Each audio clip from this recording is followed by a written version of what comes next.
Hello and welcome back. I'm Kirsten Patton. I'm going to be moderating this session. I'm joined here today by Mark Krzysko. Mark, would you please introduce us for our audience today? Um, well, good day, since I don't know what time this will be shown. So, good day. My name is Mark Krzysko. I'm the Principal Deputy of Acquisition Policy and Innovation in the Department of Defense. And my portfolio maintains three things: enterprise management of enterprise acquisition information, the Acquisition Innovation Research Center, as well as the Defense Civilian Training Corps. And thank you for offering me this opportunity. Of course, we're so happy to have you here today. So, Mark, can you please explain what the Defense Civilian Training Corps is and how it helps develop the future civilian workforce for national security? Well, yes, I would. But first, let me thank you, Kirsten, as well as Tom Suda and ATARC for giving me this opportunity. Um, I love talking about the Defense Civilian Training Corps. The Defense Civilian Training Corps was authorized and appropriated a few years ago for the Department of Defense to address the hiring practices and developmental practices of how do we get young talent into the acquisition and sustainment workforce. We've been working at this since April of 2023 and established, we were really a quick start, if you will, in government terms. In less than 6 months, we had established and built partnerships across four universities, hiring the best and the brightest to meet the department's mission.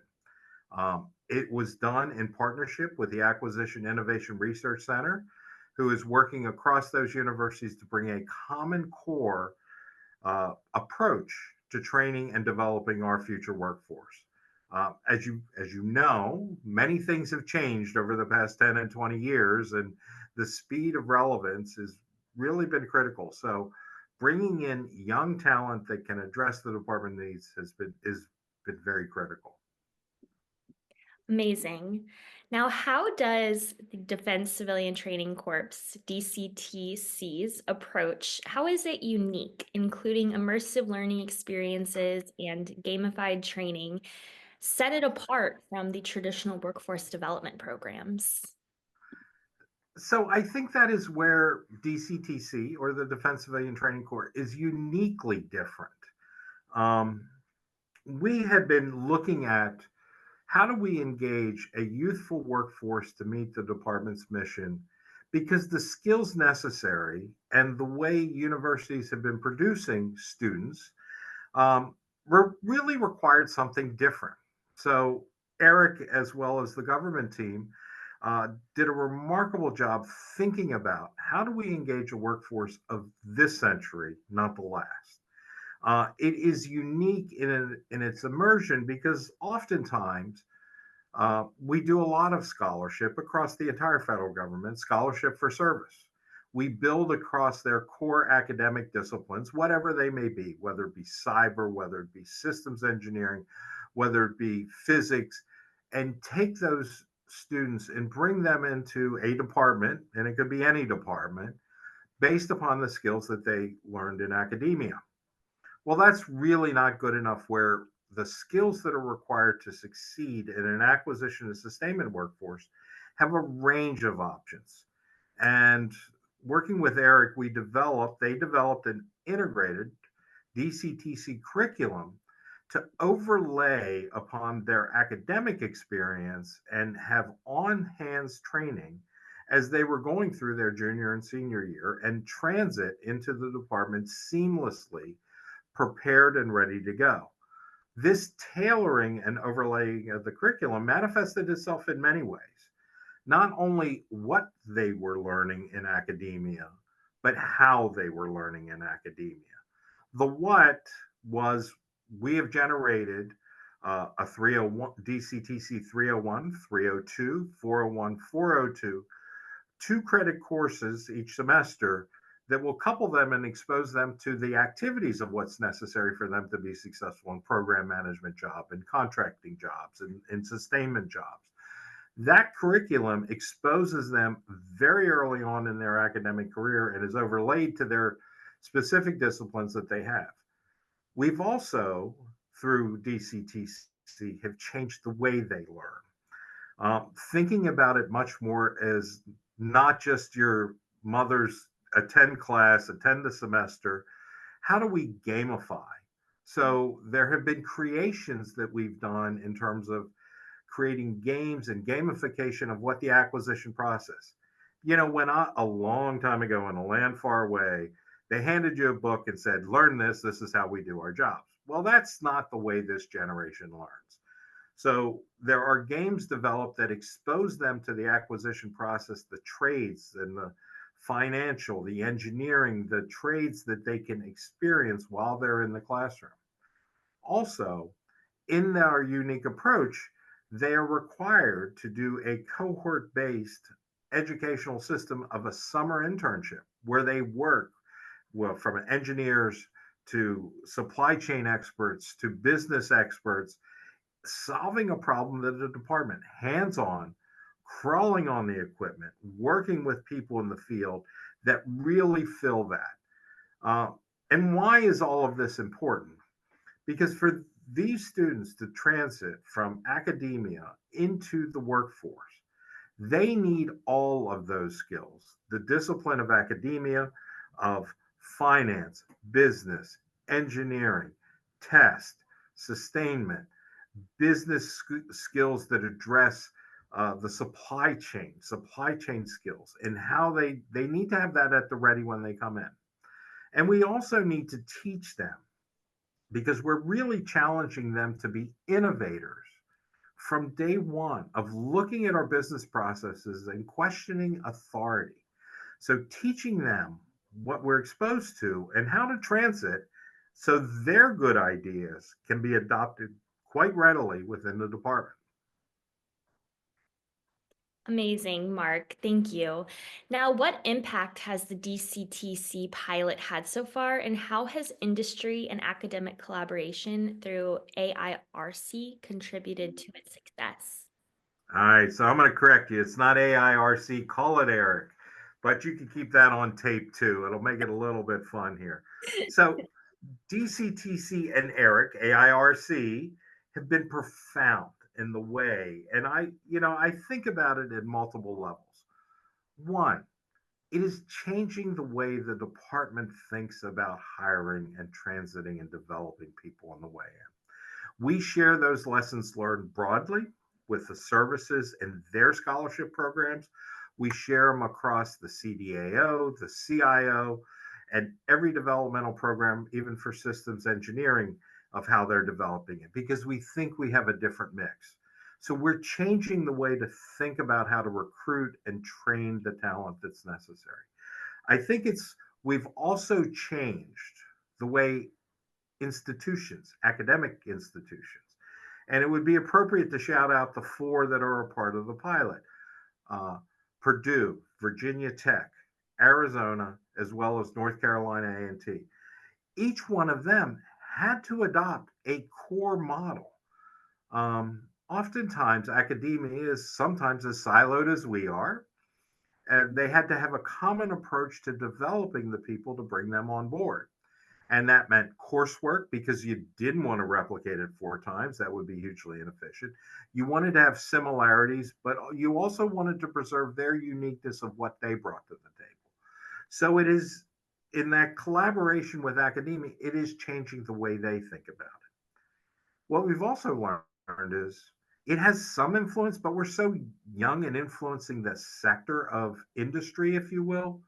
We're really developing a model that is extensible not only for ourselves to do what we needed to do, but something we would share with the community.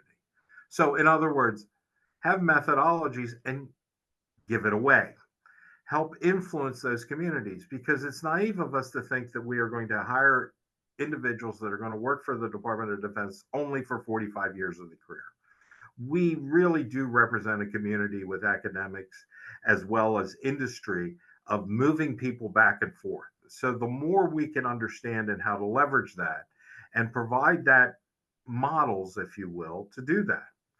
And lastly, and probably most importantly, it changes the way our young people think about the Department of Defense. It I always say this: you could go to any university campus and find 1,000 pieces of paper that says, "We're going to hire you as an engineer. Come work for us." Well, how do we recruit for the acquisition sustainment community? Some of the lessons learned are, what does that even mean? And for these young people that represent so much talent, and we've had 85 in our first cohort that are set to graduate here in this May. We have another 100 in the pipeline, and then getting ready to initiate another 100 or so in the third pipeline. We had to teach them what that meant.